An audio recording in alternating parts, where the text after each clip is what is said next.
What is up, y'all? We are here. It is another week. It is another podcast. Sorry for all the changes with this week's podcast.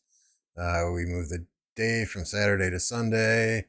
We switched it from Beast channel to my channel. So it is what it is. We're here. We have got Beast and Dirty Dan on. Apocalypse may or may not join us. He had some issues come up. So we will see. That said, I'm going to unmute my microphone into Discord and we'll bring those guys in. Dan, Beast, y'all there? Hi guys. Hello, hello. Chat, can you guys hear him? Let me know if you cannot. So first off, Dan is here in substitution for Ploto, who is on vacation. I guess he is in New York City. Said he was riding on the subway. I told him not to get shot. I think you and Ploto are meeting up later, Dan. Is that right? Yeah. We're actually me, Ploto, and Black Panther. We're going to a little spot in Hoboken in New Jersey.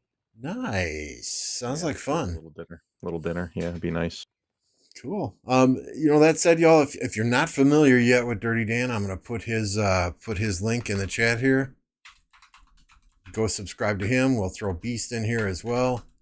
We're gonna take just a minute, give Dan just a few seconds to introduce himself. You know what he does, what his channel's all about, and tell us what he's got going on and what he's got coming up. Yeah, so first, thanks again to Lambo, Beast, Apocalypse, who I might pop up, I think, at some point.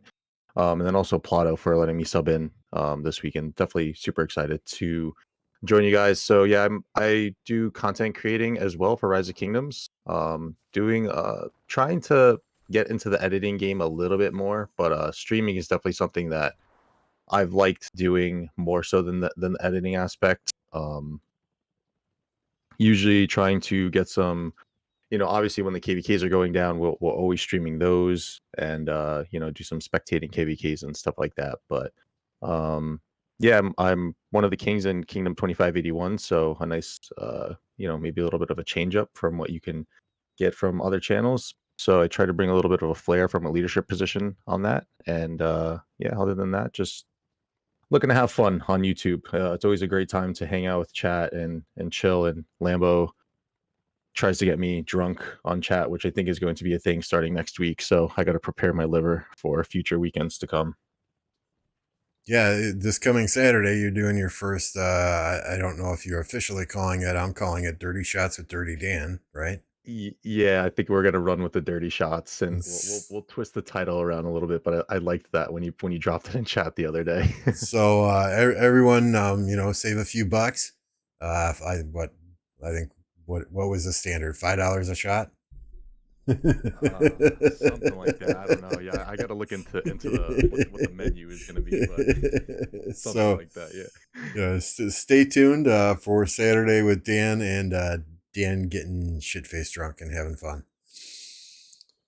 All right, so I guess we'll jump into it right away. And Dan, thanks for sending some of these images over. We got leaks of the new commanders that we'll look at real quick. The first one here is Zung Liang. Oh my goodness, Zug Liang. Chugay, I think is how they pronounce it in Chinese. I'm just gonna call him Z. Right, so we've got his skills on the screen here. Skill 1, up to 2,000 direct damage factor to 5 nearby enemies. Damage reduction is up to 15%. Damage dealt to each target is reduced by 15% for each additional target. In addition, all targets deal 5% less damage for the next 3 seconds. So, yeah. What do you guys think? Dan? I like it. I like the damage reduction. I think what we're going to see with the next commander as well, which archers desperately needed, is some anti-swarm help in the crazy swarm meta that we're in. So yeah, I like the skill a lot, and especially with the circular AoE. I mean, it's he's looking like YSG 2.0. Beast? I like that skill as well.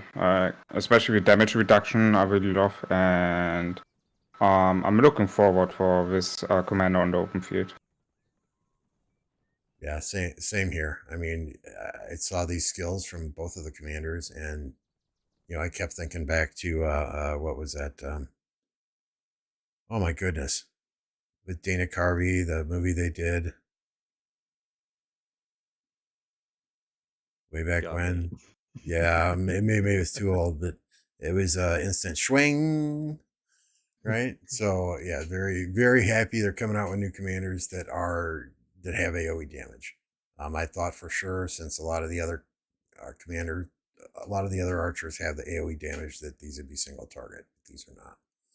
So skill number 2 is archer units gain up to 30% health, 5% damage bonus, direct damage factor 500. So that's another direct damage factor in the second skill. 10%.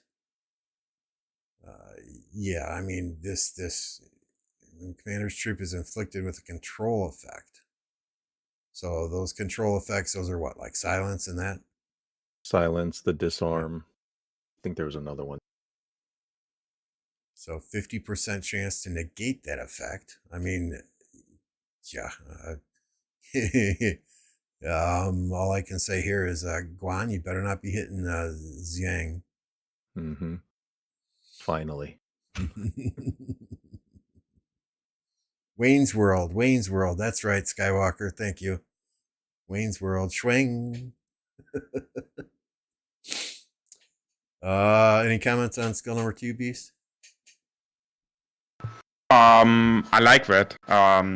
That you can negate the effect of control, for example. Like Ron will have not a good time with Boudica and Zhu Liang on the field, definitely.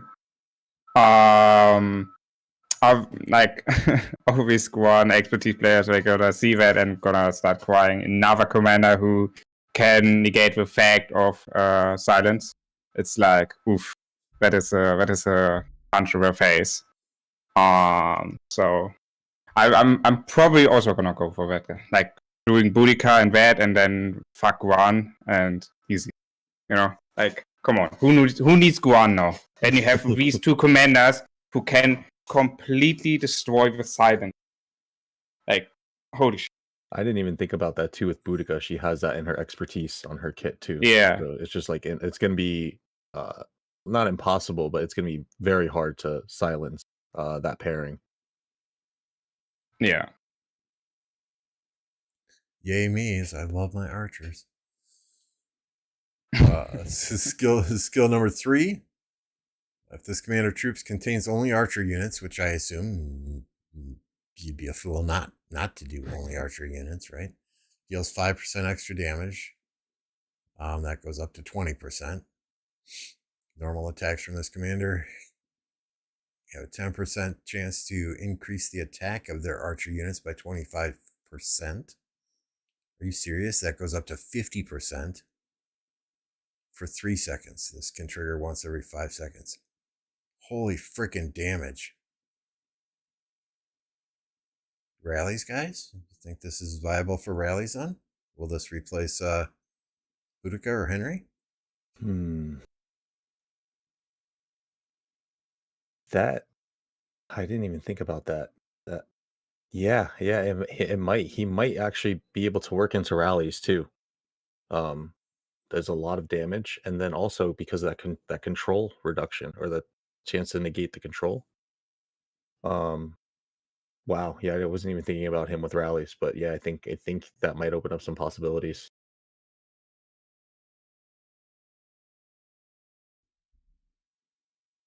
Agree, Beast? I think he can work pretty good as a ready commander too. But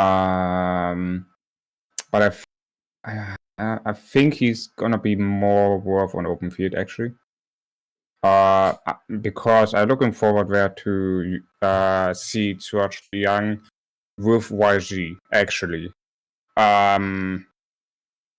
Because in his third skill he have also skill damage bonus up to 20%, and I mean we have YG 5 target AoE cycle hit. Like that's gonna be insane, you know.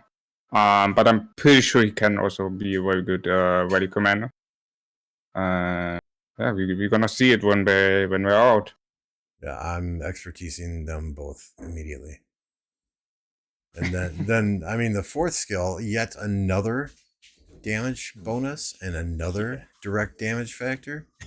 So whenever this commander uses an active skill, their troop gains a marquee effect, increases damage dealt by 2% for 10 seconds if it does not already have it. If their troop contains only archer units and has this effect, whenever this commander uses an active skill, they will consume the marquee effect to deal direct damage to up to 3 nearby. So we got 5 enemy troops in skill 1, 3 enemy troops in skill 4. We've got a 2,000 damage factor in skill 1. We've got a 500 damage factor in skill 2. We've got skill damage bonus in number 3. And we've got more direct damage in number 4, up to 1,500. Cheese and rice. I mean, all I can say is yeah, this guy looks crazy good. Crazy good. Do we know if it's circle AoE? I don't think we do. True.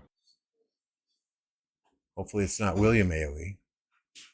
Oh God, please Oh. no. That failed. That would be shit. Lilith.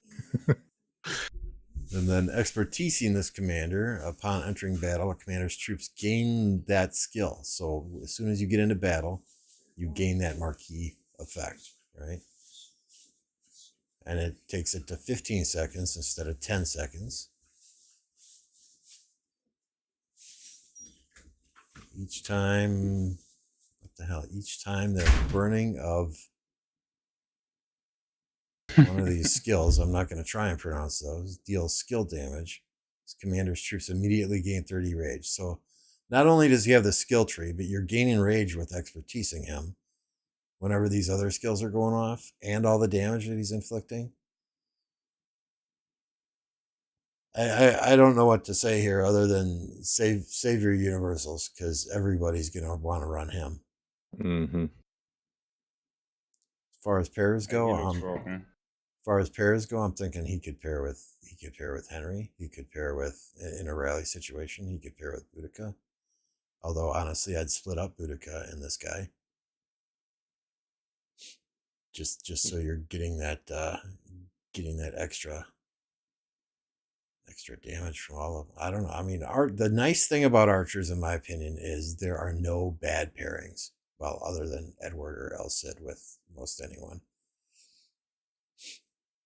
What do you guys? Who do you guys think he's going to pair best with? Beast. Why she? Definitely. I mean, I said it already. 20% skill damage bonus, plus with skill damage bonus from YG, and he have a lot of damage factors. Like the first, the active skill 2,000, then another 500, and another 1.5k. Then the health bonus will also be in the favor for YG, since he is not the tankiest one. And overall archer damage bonus, like. It looks to me like a perfect pair for YG. Like, really. It looks like expertise him, put YG behind that, and you have probably one of the best archer matches when on the field. Like, this commander with YG looks so broken to me. And I try to get him expertise also when I have no universes left. Sad life. Dan? I'm looking through right now. I'm curious of how, because I mean, Artie she always kind of comes back into the fold. I'm curious of how her silencing herself would affect this guy. Hopefully he's not damaging himself. That's why she's real strong with Boudica, right? Because Boudica removes that silence effect. Mm-hmm. And then you get, I mean, with the that max skill, 50% damage on that. So it's like, with all the damage this guy's putting out already, and if he can clear that silence and get the 50% top of everything with his kit, that's some nice damage. And he'd be super beefy in the field too, because it'd be 50% total health on the march and then 20% defense on the march. So that might be an interesting pairing to play around with once he comes to the game. Yeah, 'cause I'm looking at Artie now, and her fourth skill is a 50% damage increase. Her third skill is a 10% attack reduction. Second skill is defense and health. First skill is 1800 damage. And then additional damage factor with the expertise. So yeah, I think Archer players are going to have quite a few options. Mm-hmm. Yeah, and I think just from looking at Jazzy in the comments, I was thinking as well too. This Zhuge Liang, he'll probably be the wheel commander because he's a versatility. I don't think we've seen a versatility commander. Have we seen a versatility commander in MGE? I don't think so. So he'll probably be on the wheel. Oh, Leo was a versatility commander, so never mind. Who knows? I want to say wheel though. Yeah, with other commander though, what's her name? Dido. It's going to be very hard for me not to say dildo, so please forgive me in advance if I do. But with Dido being a Garrison commander, I don't think we typically see Garrison commanders on the wheel. True.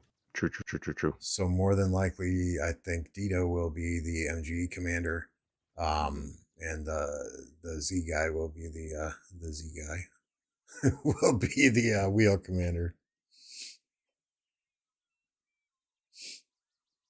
So that said, we'll jump into this commander.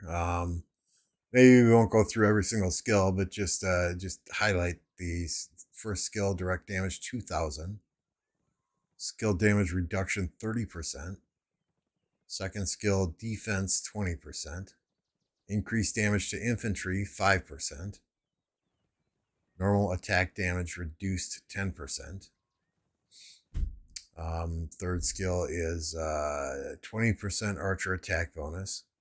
Probability 20%. So that's okay. So this is a different one though. So archer units led by this commander gain up to 20% increased attack while garrisoned in a stronghold or your city. Normal attacks have a 5%, which goes up to 20%, chance to inflict the ambushed effect on the target.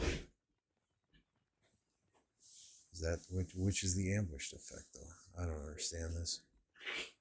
For 3 seconds, which prevents the target troop from benefiting from effect triggered by being surrounded.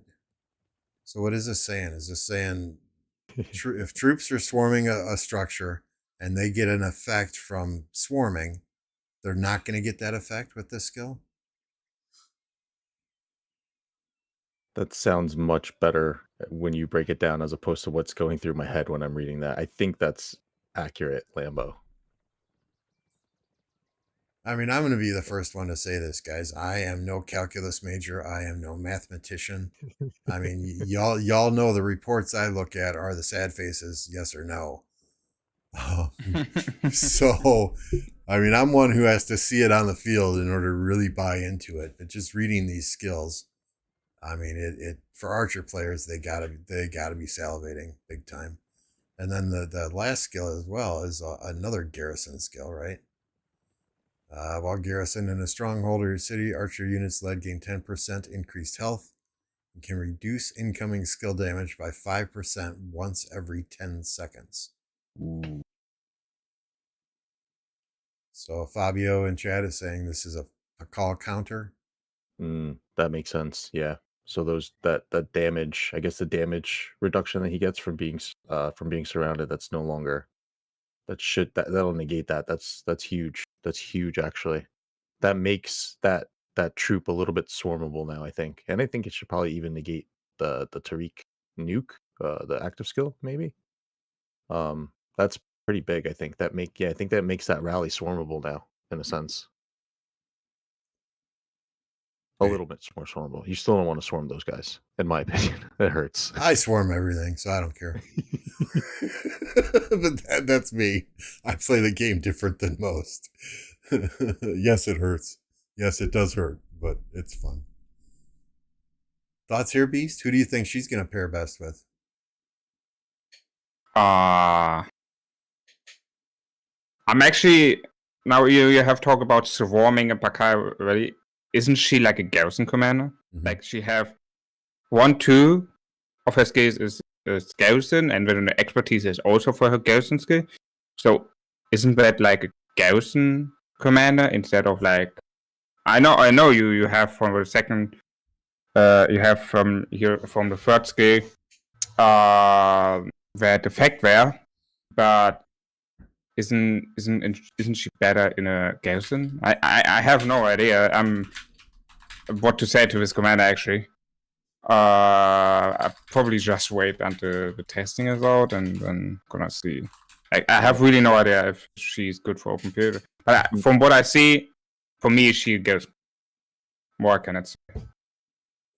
So Skywalker is saying, so basically ambush effect means the rally loses any skill stating, quote, when surrounded, unquote. He's saying it's broken as fuck. Yeah, I think she's exactly what archers need. Because for of two things that I'm seeing is archers desperately needed something to prevent their garrisons from getting swarmed, because I don't think Amani was really offering that. And then I think just in sheer damage output too. I think that she'll pair well with the Z guy, and I really like this first skill too. I think it's a different debuff that we haven't seen yet in the game, where it's an area of effect debuff that's reducing skill damage that enemy troops are going to be dealing, which kind of makes her, in a sense, viable for open field too, because her, I think only her fourth skill, maybe fourth and third, you can run her to like a 5-5-1-1 in open field, but that's a pretty big debuff, I think, to bring to the open field. It's pretty nice. Yeah, Skywalker says, put her on a pass, swarm all rallies that come at the pass. Easy money. Easy money.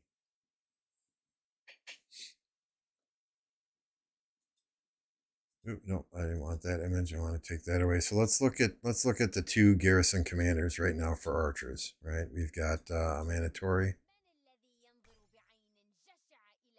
Damage factor 1300, damage bonus 20%, attack bonus 40%, increased damage to infantry 5%. So,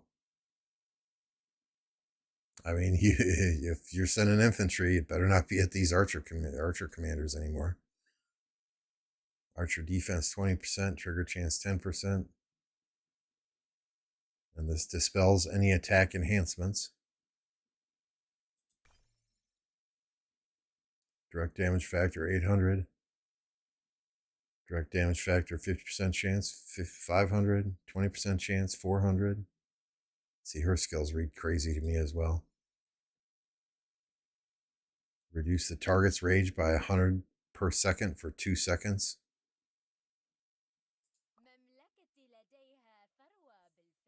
Fabio thinks Dido Hera will be the Garrison. I think she's going to pair well with the Mandatory. I think she would probably pair well with Hera. YSS you can throw behind almost any Garrison commander. Right? So I think we'll have to do some testing and see what happens. Yeah, I think when these guys come out, this will probably be some of the most, I think, intense testing that we'll see come out for a while. Because my take with archers too is I'm gonna go ahead and disagree with Fabio, because I think archers want to be with archers more so because their talent tree calls for it. I think we've seen that the archer with the YSS is okay, but I think that they're going to want to stick together. So I think I'm not saying that we're going to rule it out, but there's going to be a lot of testing. Like, people will play with strictly just archers, and then they'll play with these two commanders with YSS or Heraclius or something like that. So there's going to be a lot of testing that comes to with these new guys that are coming out. And I always say this about testing too, right? You can only test so much in ARC practice match.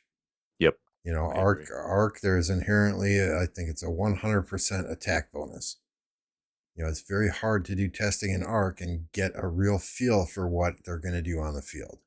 Mm-hmm. You know, in my opinion, the best testing you can do with commanders like this when they come out is level 1 pass testing. Yeah. You know, you're not going to take deads from level 1 passes, and yet you're going to be able to see them in a real world situation. Now, obviously, tech of the tech matters for the different alliances you're using and so on and so forth. But just be very careful when you're looking at testing reports from Ark of Osiris practice matches, or even when people are sharing reports too. You don't know all the factors involved, what equipment is being used, what their crystal tech is like, things like that. So don't rush to judgment, and do your own testing. Try it yourself. Beast, your thoughts? I know you're not necessarily a Garrison or an Archer player, but would you take infantry into Archers now?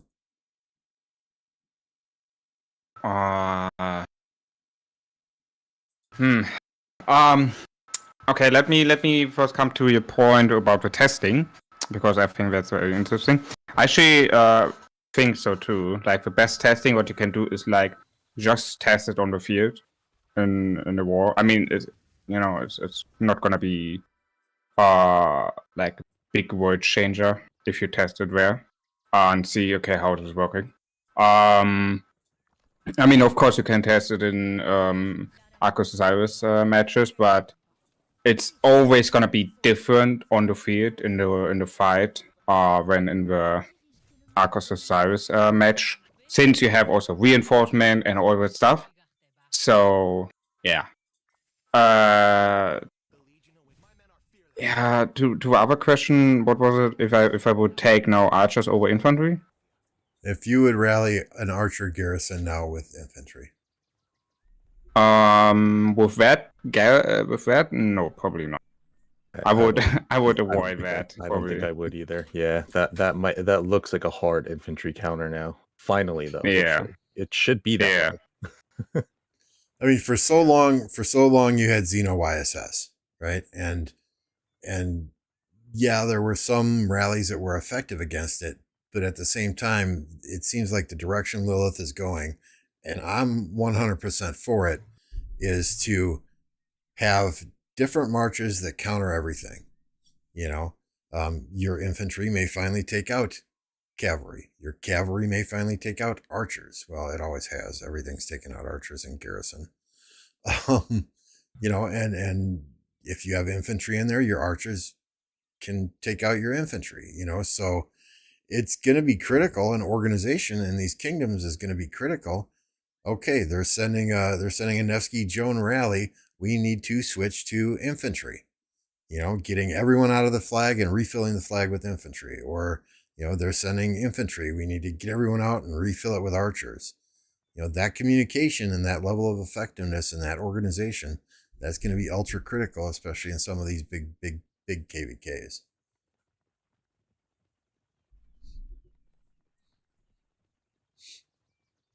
My thoughts, anyway. All right, last but not least, we have got legendary leadership gear. And all I can say is wow. Wow. I mean, these are not troop specific. Troop attack 15%. It's not infantry attack 15%. It's troop attack 15%. So do you even need the other gear anymore? Can you just make leadership gear and outfit all your commanders with this stuff? Beast? Damn. Oh, I would not say that they completely take over all the gear. I mean, that is really looking good. Shit, no, my game closed.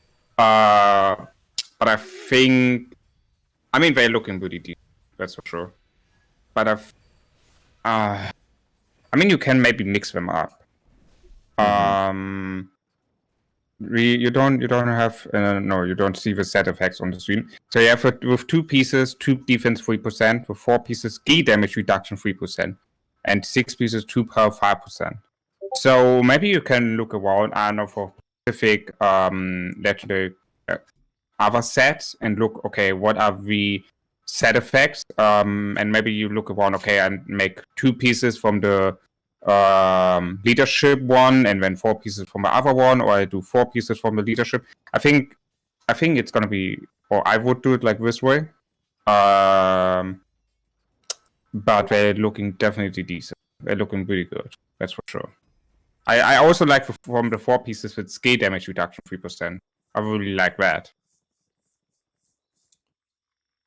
Yeah. Skill damage reduction leads me to believe that these are going to be heavily used in garrisons. Dan, would you agree? Yeah, I think definitely Garrison, and I'm looking at the rest of the gear right now too. And Lambo, since you're the archer guy, I mean, I'm not super familiar, but I think it's just people just go with the full Dragon Breath set for archers. Yeah. So like you can now plug in like you lose the 5% archer health if you break that up, but like you could plug in and use the leadership gloves instead of the archer gloves, as well as the leadership pants instead of the archer pants, because those are both attack stats. And now by replacing that, you're going to get the troop defense and troop health, which archers don't have. You'll lose the 5% archer health, but then I think you gain a little bit more defense from the leadership set too. So I think it's like Beast was saying, you're going to be able to kind of plug and play and kind of switch some things around a little bit. King Dan, they're asking you for a heal buff in chat. I'm eating up my gems over here. Ape is saying they're just useful for mixed garrisons. Why use them on one troop type?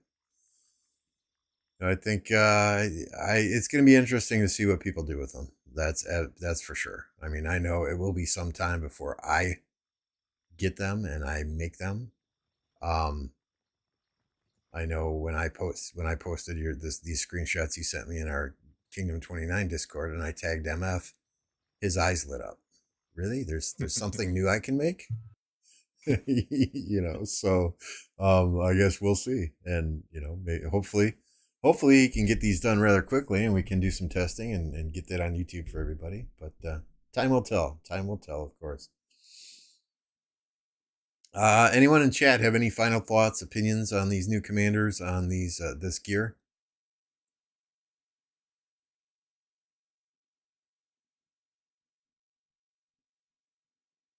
I personally, too, real quick, I mean, as a Cav player, I'm super excited for those archers to come in. Like, I'm going to probably save some sculpts for those guys.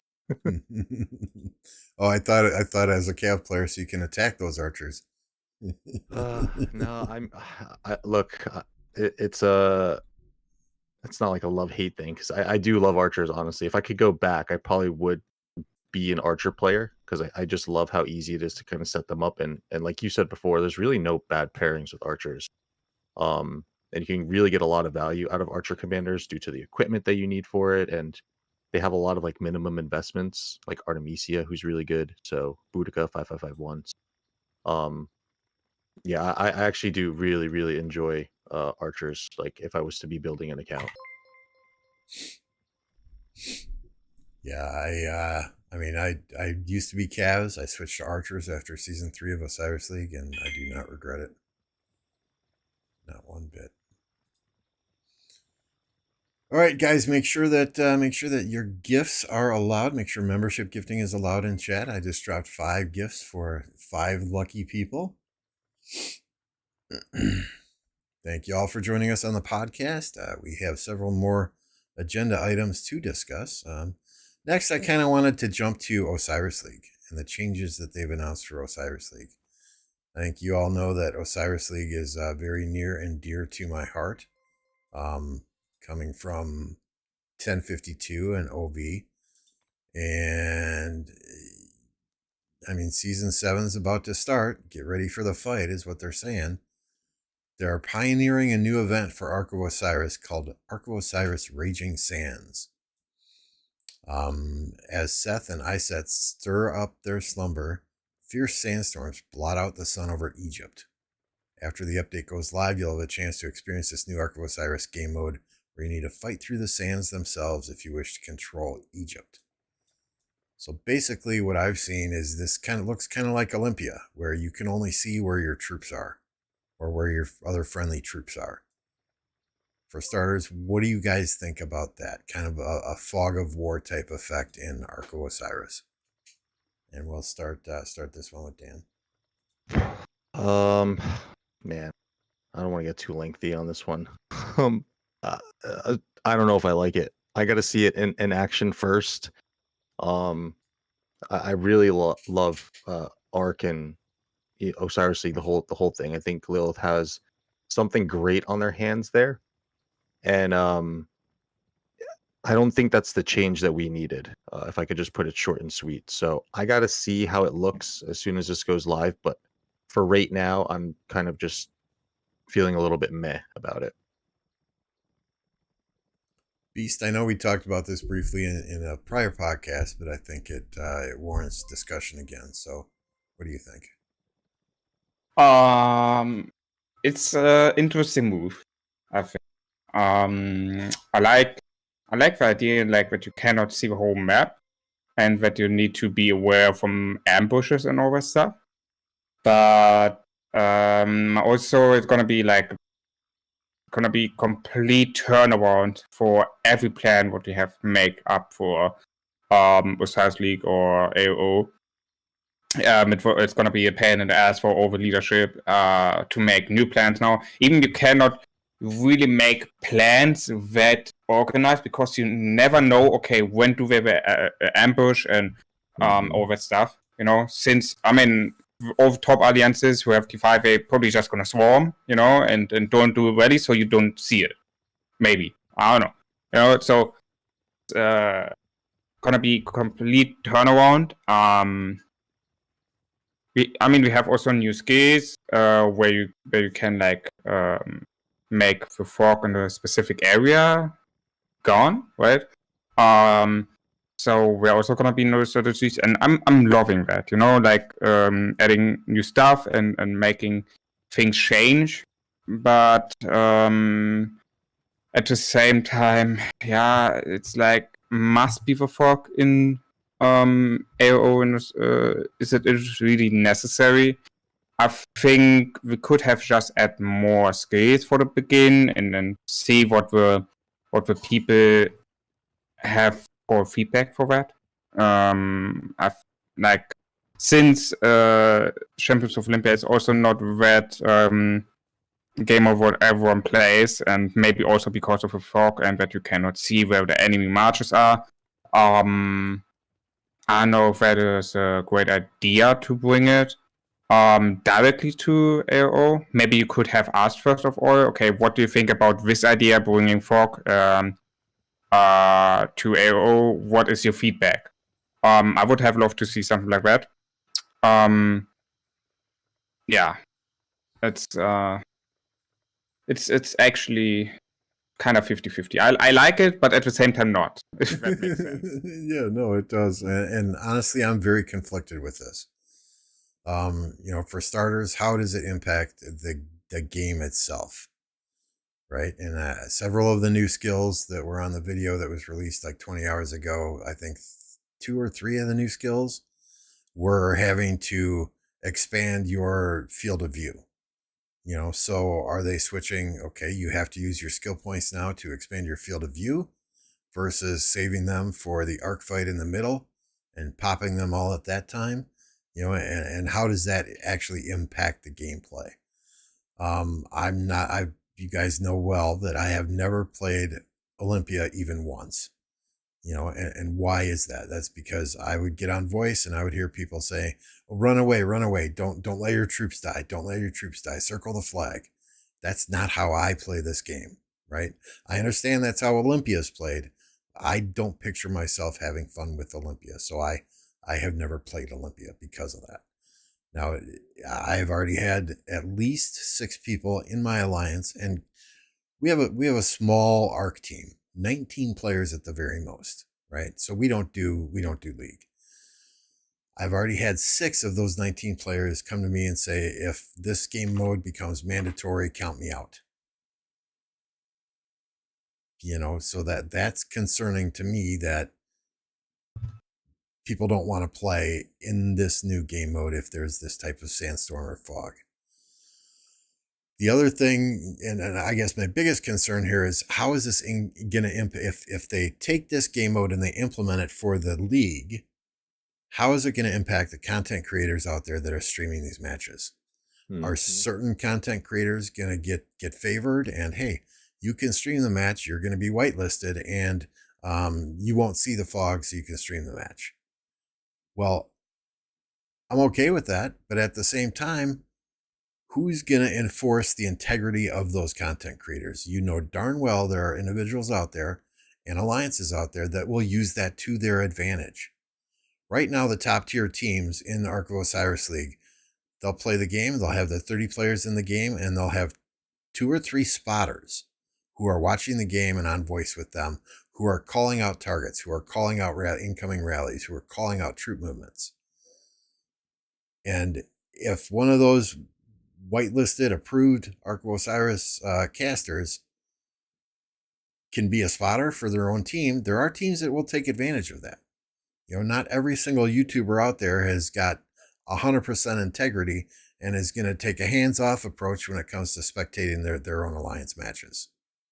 So, and what's to prevent those teams then from sending their spotters to watch a streamer and being a spotter based on what that streamer is streaming, because there's no fog?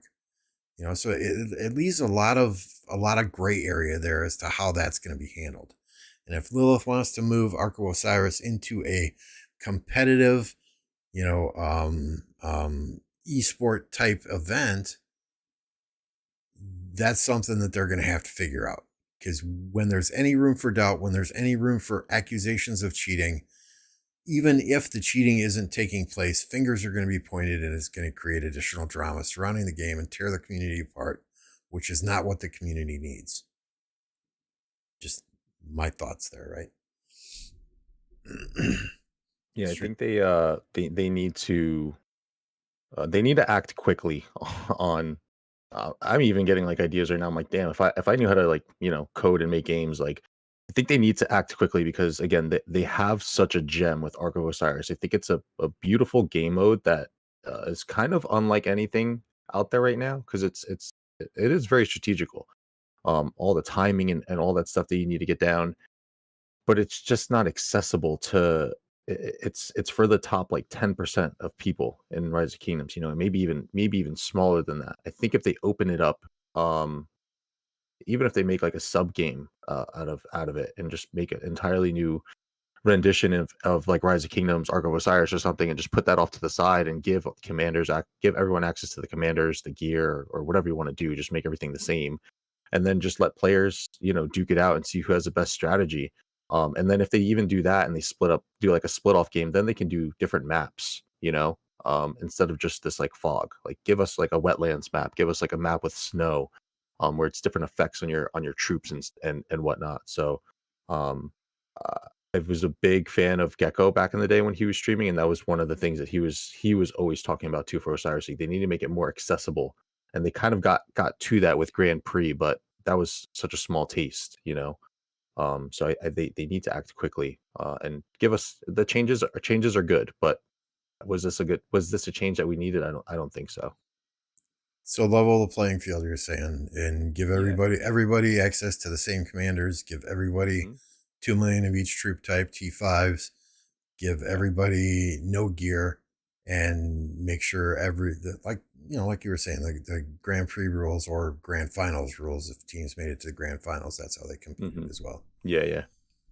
Why not? I mean, there's so many there's so many great strategic minds in this game. I've got a bunch of awesome guys in my kingdom alone who help me with strategizing stuff, and it's we'll never get that opportunity to play against these top tier teams, because we don't spend hundreds of thousands of dollars into the game to have a top tier account that can compete with that. And that's why Lilith will never do it. Right? Keep the carrot for us, I mean, Dang on that carrot. that's why kingdoms like 1960, 1365, 1250, that's why those kingdoms try to get into KVK as much as they can. So their people can get those coins, can get that top tier equipment, can refine that top tier equipment, and battle at a competitive level in the top, top 10% of Osiris League teams. So I think they would lose a lot of money if they ever implemented like the Grand Prix rules. That's true. Now could they separate things out? Have a Champions League? I don't know, football in the UK or football in Europe, right? There's like a Champions League, and then there's something below a Champions League. Have teams that are dropping all kinds of money who want to compete in the Champions League, play in the Champions League, and take the best of the best for the Osiris League finals. Then at that point in time, in my opinion, you make the off season and those games count for something. When they start Osiris League, there are 500 and some odd teams in the first group stages. 90% of those teams don't even deserve to be there. Mm-hmm. Half of those teams get blown out by 10,000 points or more. So in all of the first round group stages in, I forget what the name of the realm that I'm in though is, but it's the one with 1365, obviously Kingdom 1029.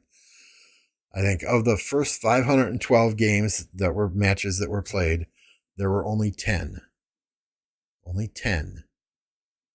where the winning team won by less than 10,000 points. That's not competitive. Mm-hmm. That's not a league.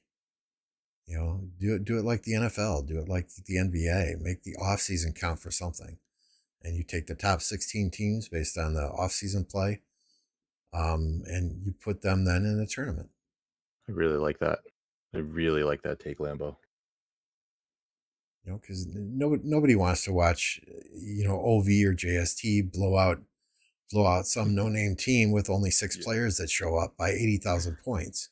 Mm-hmm. And that does nothing to help those top tier teams prepare to play other top tier teams. Mm-hmm. But I get it. Everyone wants to go there because they can get gold heads every week instead of every 2 weeks. But at the end of the day, is that really helping Lilith? Is that really helping the game mode? Time will tell. Any other thoughts before we move on to the next topic? I'm good. Yeah, let's jump to the next. Something that doesn't necessarily affect me. I have no plans to migrate anywhere, but Dan, I know as the king of a kingdom, Beast, you're in an Imperium kingdom as well. What do you guys think of the quote unquote improvements to the migration system?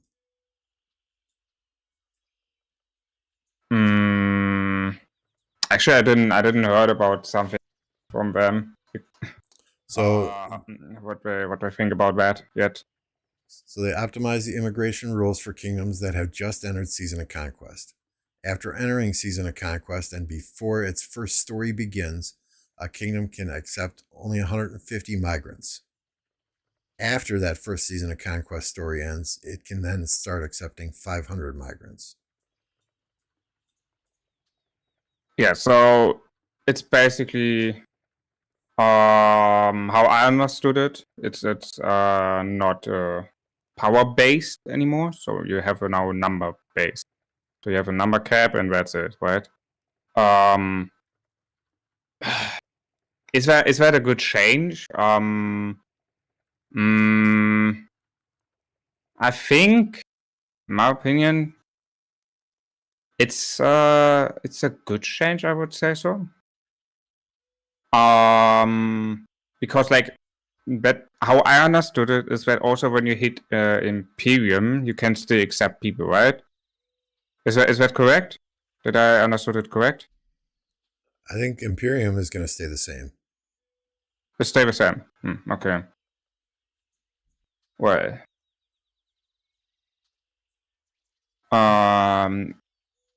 I mean,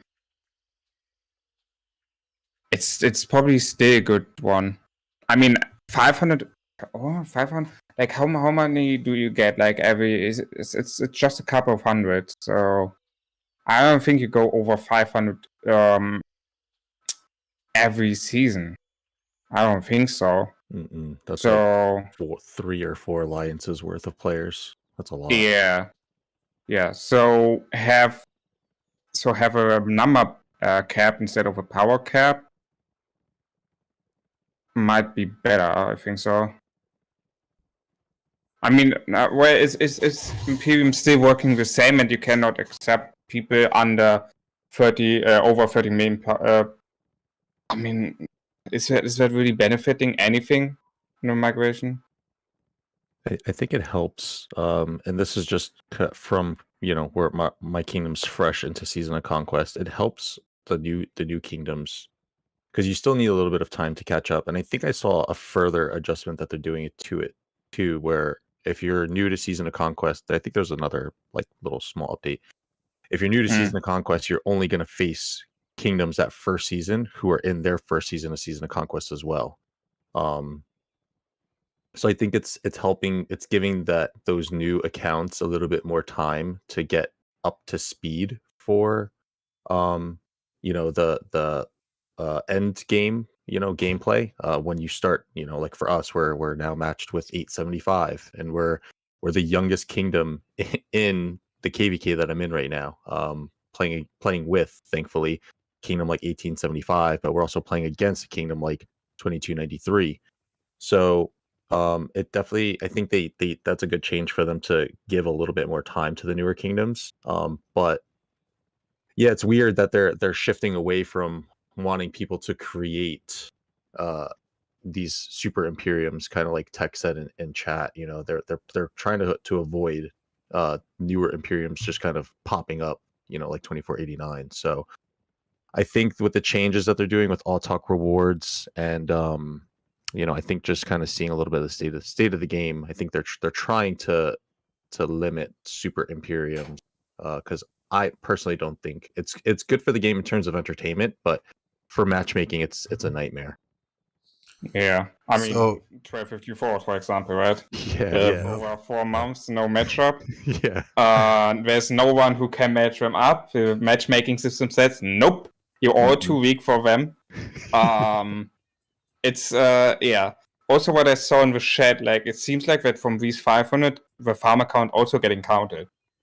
So that means also that you cannot spam your farm account from other kingdoms into the kingdom where you are, and like filling them with the farm accounts, the flags, the rallies, and all that stuff. I didn't that's actually hurt. Think about that. God damn, I didn't think about that. That's crazy. Yeah, I didn't think that like crazy. That's gonna hurt, like really. I mean, for 9060 probably, if they want to.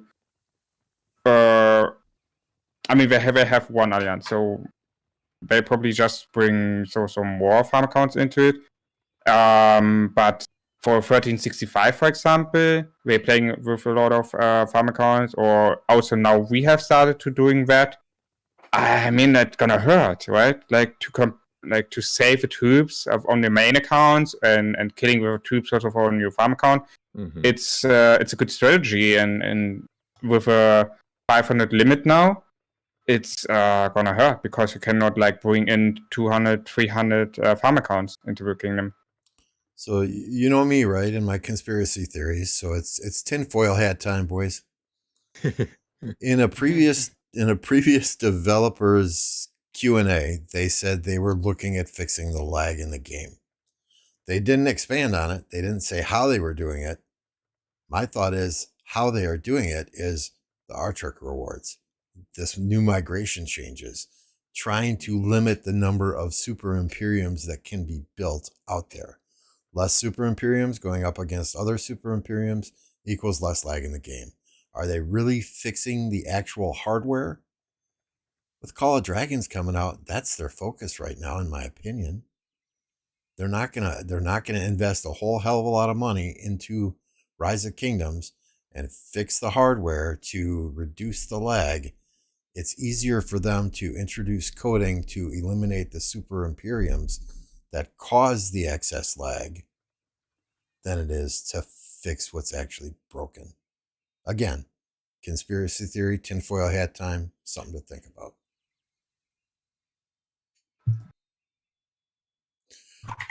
I can hear you guys rolling your eyes, going Lambo, Lambo, Lambo. No, I'm actually I'm right there with you. I think that that's exactly what they're doing. You know, 'cause like you said, they did state finally, like after years, they finally said something about lag, but they didn't expand on it. So for them to address something that's it's probably the number one gripe in the community, right? Fix your lag. We even experienced it. We just had a ruins fight against 2293 and there was lag, and we were the only other people in that KVK fighting. So it's like they got to do something about it. So yeah, hopefully, you know, whatever they're trying to do or pull off behind the scenes, I'm right there with you with the tin hat tin hat gang with Lambo. And imagine if these guys that are registering on May 1st get the KVK that they want, right? 1960, 1307. 1365 will probably not get a match found if they're registering this pop-up. So they'll probably be forced into that one. Who else was it? 2489, 1254, and who was the third one? Or the sixth one? 93, I think. Yeah, 1093. I don't know how I forget them. Yeah, I mean, just imagine the lag when passes open for that KVK, if that KVK were to happen. You know, I mean, you would think Lilith would want to avoid that at all costs, because it would highlight just how bad the lag is when you have those kingdoms face off against each other. I mean, a 5-second delay is nothing when it's 3 or 4 Super Imperium kingdoms. You 6 of them at the same time. I mean, you're talking click on a march, and that march was gone 15 seconds ago. Yeah. You know. So I don't know. Can I throw in another hot take real quick, and I'm gonna keep my tinfoil hat on this one too. I'm scared to see what happens if they do this mega Imperium KVK, because there might be a good hand, and Redline already alluded to it a little bit. There might be a huge chunk of big players that say, "All right, I'm done. That was cool. Biggest KVK ever. That will probably ever be again." You know, I don't think you'll probably get a bigger KVK than that. Yeah, it might be scary to see what happens to the game. There might be a lot of big players that step away. That's my little take real quick. Yeah, no, I know several big players that are going to leave after that after they participate in that KVK. Yeah, I mean, been on private discords that I'm a member of, so I don't want to name names, but there are a good number of large players that have and still do spend a ton of money in this game. That is their last hurrah. They're going to go out with a bang and call it quits. So I guess if you're looking to buy an account in this game, which is not legal by terms of service, but Lilith knows it happens, just wait. Wait until that KVK is done. You're probably going to get a good one. Great deal too. So, okay. Other optimizations. What else do we have here? We had some commander changes coming up. Now, honestly, I did not read this season of commander adjustment email. I have it on the screen, but after kingdoms enter season 1's off season, commander rewards from the mightiest governor will be changed to selected commanders of your choice from the tavern. And I don't know how that works now, but right now, can they not select a commander in the tavern? For season 1? You guys know?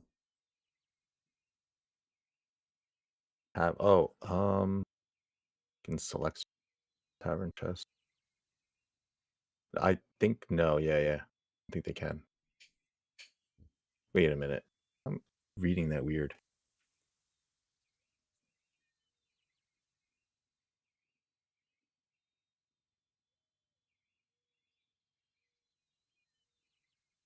Commander rewards for the mightiest governor. Is it going to be? It might be like Heart's Desire then for tavern on those. I don't know. That's kind of how I'm reading it. Like it'll be a Heart's Desire type deal. You can select some of the gold key commanders or something. I don't know. Yeah, I guess we'll have to find somebody in season 1 to tell us. Yeah. Lord knows I'm not doing a restart project just to find out. Then after Kingdoms Enter season 2, the rewards will be changed.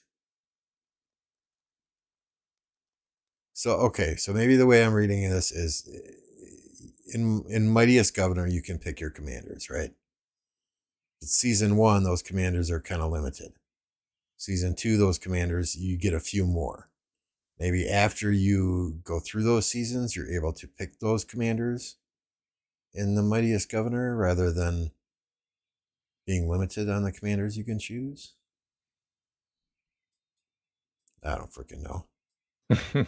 And yeah, they're making Wheel of Fortune changes. They incorrectly put Minamoto in here instead of Cao. Mm-hmm.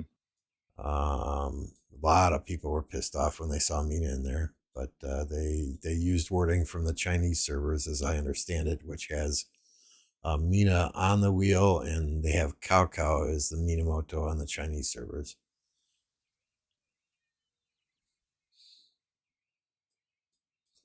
After Kingdom Enters Season 1, the commander reward for the wheel is changed to YSG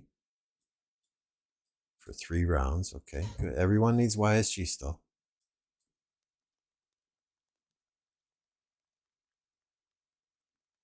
So A is saying they said in the other patch note that you'll be able to select a preferred tavern commander in Mightiest Governor. Is how I'm reading that then. So I mean, I guess, you know, there's a lot of adjustments here to early game commanders and Mightiest Governor and Wheel of Fortune. I guess anything that helps, because they're throwing KVKs so quickly at Kingdoms who are brand new.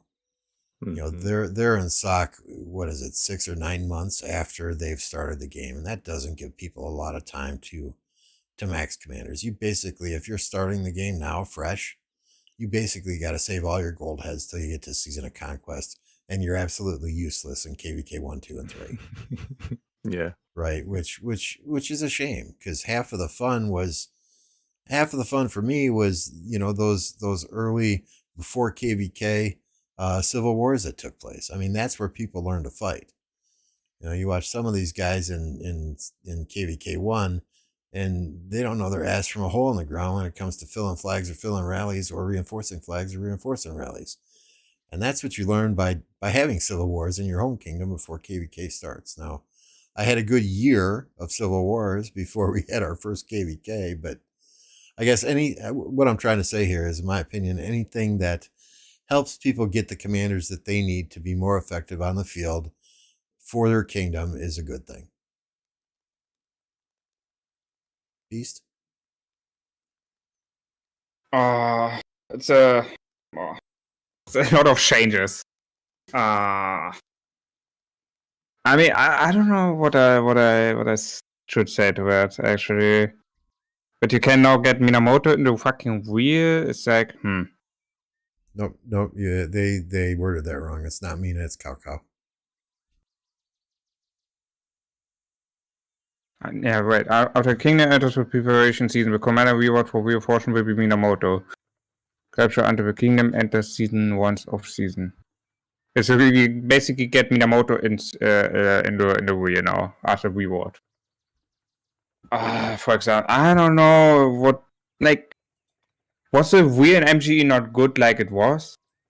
I think I was having not a problem with that it's changing like every time when you enter a scene of Conquest, for example, Cav and infantry and archers. You know, why do they need to change that? Like it was also before, you know, it was good. So how it was, in my opinion, I was not having a problem with wheel and with MGE how it was. Like, why do they need to change that? I don't get that. Like maybe you, I don't know. I think it was good like it was. It was for years now. So why do they need to change it now? It makes no sense for me. It just, I don't know. maybe I oversee something why they did that, but I don't know. Like, Well, they from someone who just came out of that, right? So it it's a nice change because like as soon as you enter season 2, right, it'll their wheels will look like ours where you can pick a commander. It's not going to be troop type oriented, I don't think. oh, that is it. Okay. Yeah, So, that is a like, good change. Yeah, so you come into season 2 because we still were going by that timeline. It would be 3 wheels that we would have to get through in order to get for some of our players, our new the newer accounts to get access to those guys. So I think it's a good change there. But actually, yeah, I think it's a good change there. But I think the one thing that they should just do, because I loved when I think all of us here too as well. Once we hit KVK season 3, and you had Attila, you had Artie, you had Guan. Like those aren't season of conquest commanders. Those are let's be real, for all the OG players. Like those are KVK season 3 commanders. Like I was so excited playing in KVK 3, even though it was Light versus Darkness, but I was so excited to play that KVK because I had Attila finally. That's the only other change that I would make, is just make those guys Gen 3, because then that again helps the newer players, because Guan is an SOC, he is an SOC commander, like you use him, but he's in my, like, the way that I see it, he's not an MG, a season conquest commander. He's a Gen 3 commander. What just shift topic kind of here. What do you guys think about the MGE rewards? I mean, 180 heads for first place, and then it cuts in half to 90 heads for second place. That's a lot. You think it? I mean, in my opinion, I think it should be like 180, 120, 90, 60. I mean, you and then, silly things like this. Rank 7 is 20. Rank 8 through 10 is 20. What's the difference here?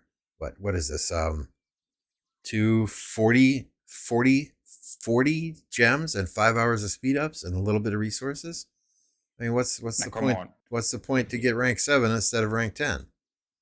Come on, yeah. Let's say you only participate for the heads. You don't participate for the other rewards. Like, that is bullshit. I always said it. It's such a bullshit. What you get there, like 20, like look at it, top 7, 20 level 2 researchers. Like I do one barbarian for them, get that, even more probably. So that is completely garbage to 100%. Like you only participate for the head, and then even is there not a big change? Like only the top 3-4 ranks is a big change. All the other ranks it's basically the same. It's not a big change. And for that, you spend hundreds of bucks and thousands of resources and thousands of beat up just to get at the top rank there, because you need to get a minimum point level to avoid that rooks gonna steal it from you. Like that is such a bullshit. And when like the difference is 90 from top 1 to top 2, it's I don't know. It's like holy shit. Like, they really need to work on these rewards, like, make it more worth for the lower ranks. I don't know. It's like, yeah, I wouldn't mind if they increase that rank too as well. Yeah, like I mean, top 1, it's okay. 180, that's a lot, Mm-hmm. But it's 1/4, You need 360 to make 5/5. I don't know, So 180 is a good thing, but if rank 2 90 is also good, but for rank 2 90.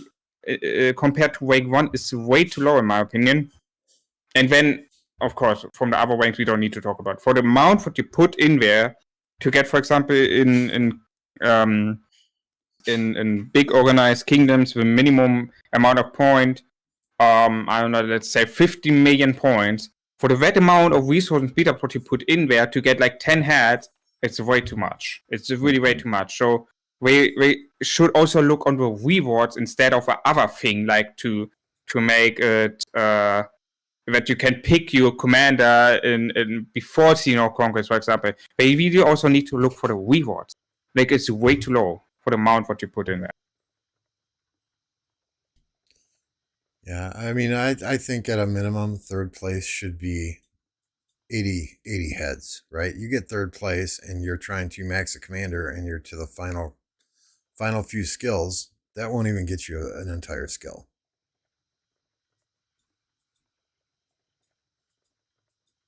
But it's just always something that's kind of gnawed at me. Really, unless you get first place or second place, third place even, it's really not worth it. Yeah. And I mean, this is our MG in a small kingdom, right? 24 million is first place. We get around there too. In ours, I think our top spot when we do fix is about 22. Mm-hmm. But yeah, like people like go crazy about these MGEs, especially for fixed and doing leadership. It's like, yo, guys, chill. Like you're talking about at times a 10 sculpture difference. Mm-hmm. And it's like we're assigning them based on how you perform. And it's like you're talking about 10 sculptures at times. I'm like, you guys got to chill out a little bit. But yeah, maybe the increase to some of the like that second, and then I actually did never realize that Lambo either. I don't know if I ever took that into consideration when I was making my rank list, but I didn't realize 7 through 10 is just is 20 sculpts. Like Yeah, and the only reason I realized it is because I was in 7th place and I should have been in 8th place in one of the MGs, and I'm freaking out. I'm telling you, dude, we got an hour left. You got to pass me. And he's like, why? Why? I get 40 gems and 5 hours of speed ups? No, I'll stay in 8th place. I'm fine with that. And then I looked at it and I'm like, oh shit, man, you're right. But anyway, it is what it is. I think now we'll probably go. Anyone? Hey, Ploto. Anyone in chat have any questions for any of us? What's up, Ploto? He is not touching grass because he is in the concrete jungle, but he does like to touch grass.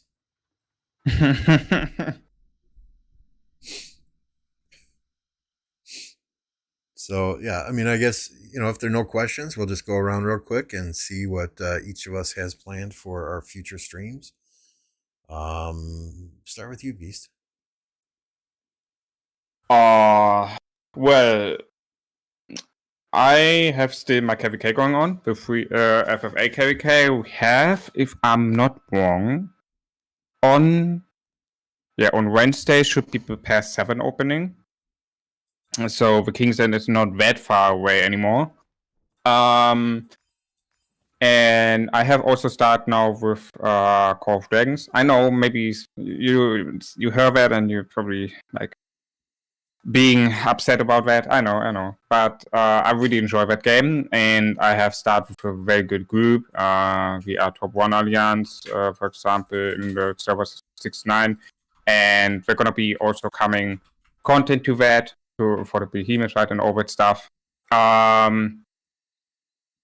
Future content, I don't have planned any other projects. I'm still looking forward to make the streaming room in the future, but there's some stuff to handle around that before I can do that.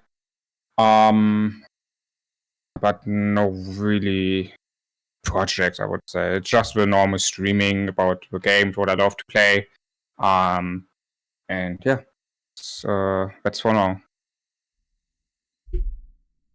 Dan, I think we kind of covered this at the beginning, but for those that missed it, what do you got coming up?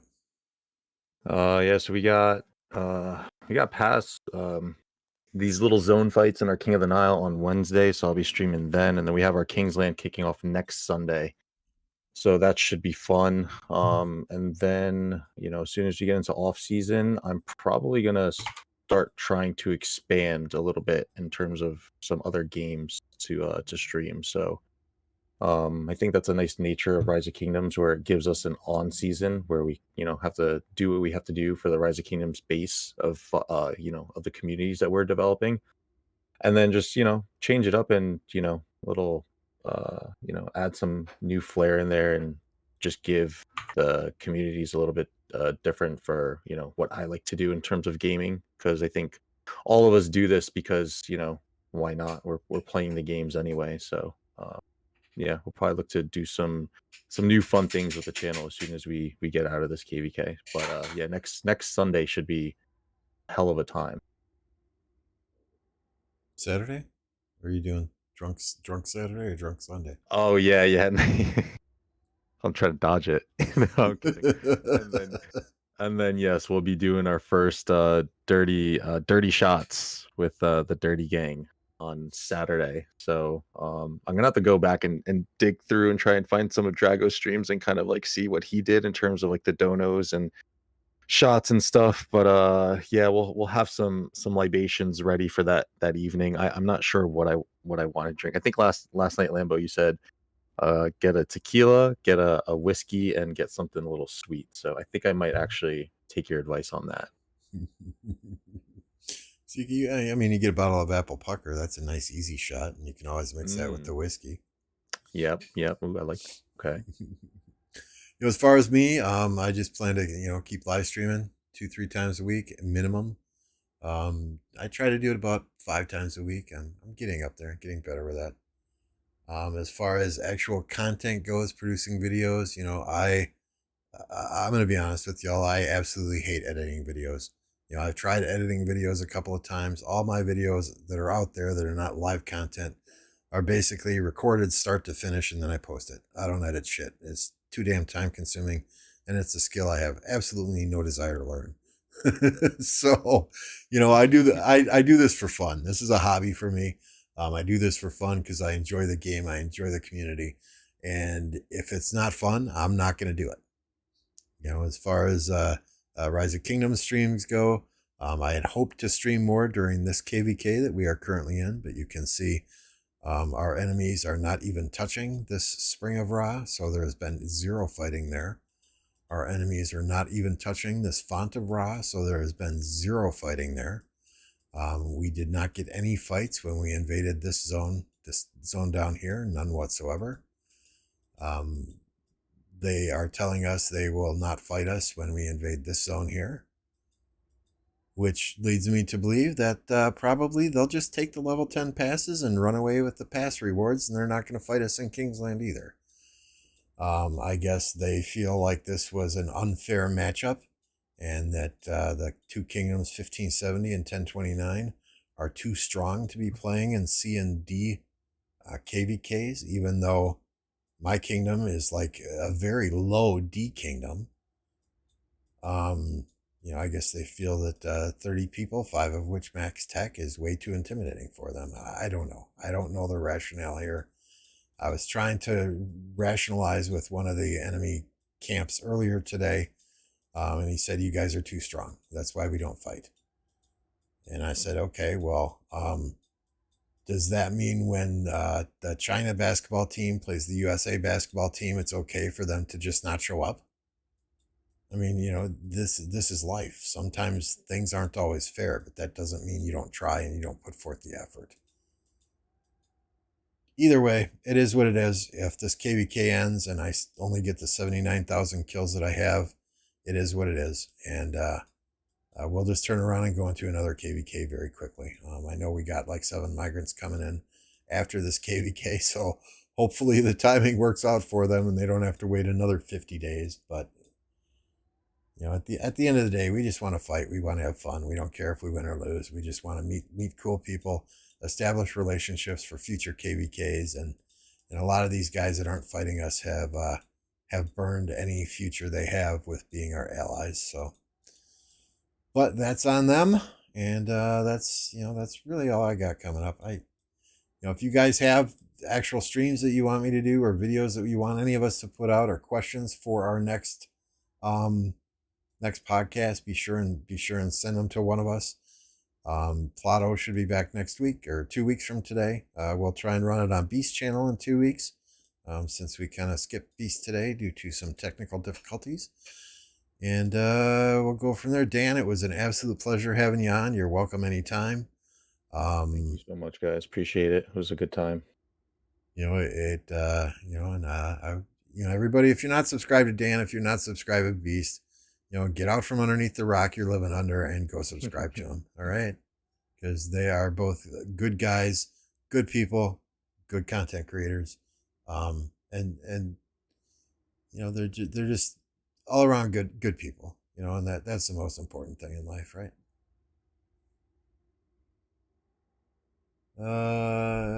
Turtle, hey everyone, with the new type of damage meta being skill damage, what do you think the next one will be? Clunker attack damage, AoE, or debuffing? I don't quite understand the question. And MF, Lambo, Cat, etc. We do not want to migrate to an Imperium Kingdom. Nope. Oh shit. Nope. Appreciate the offer. We get offers 2 or 3 times a week. 2 or 3 times a week. Somebody's sending me a message. You guys want to come here?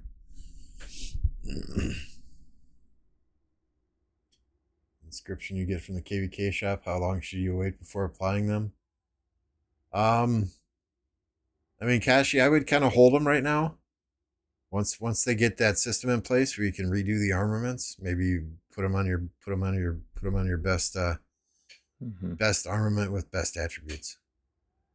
Can we talk about that real quick too? Like how is Lilith gonna blue ball us and say we're gonna give you these updates like museum? We're still waiting for museum, like, and then the what are transmutation or whatever for the armaments. Like, how are they just gonna like tease us like that and then not give it to us? It's kind of crazy.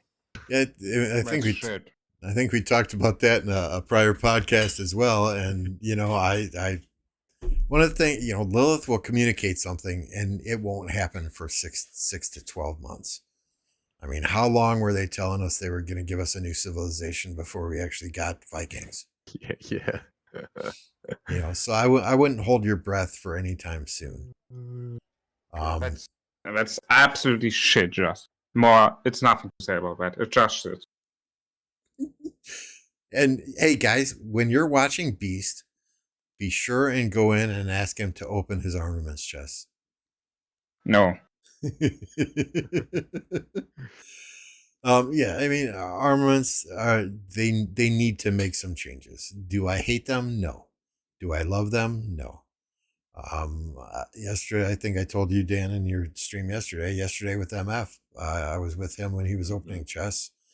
He opened like something like 650 or so epic chests and 127 legendary chests. And he got 4 double inscription armaments and 1 legendary inscription on an armament. I mean, you guys have all seen me open chests on stream, and I don't get anywhere near that. But hey, it is what it is. If he wasn't stacked before, he's stacked now. 4 inscriptions is nuts. But yeah, I mean, they're talking about this new Osiris game mode. Let's fix the other things that players are unhappy with before we start throwing new crap in there. And I think half the time they throw the new crap in there to give people something else to bitch about, and then they forget about what they were bitching about yesterday or 2 weeks ago. Exactly, yeah.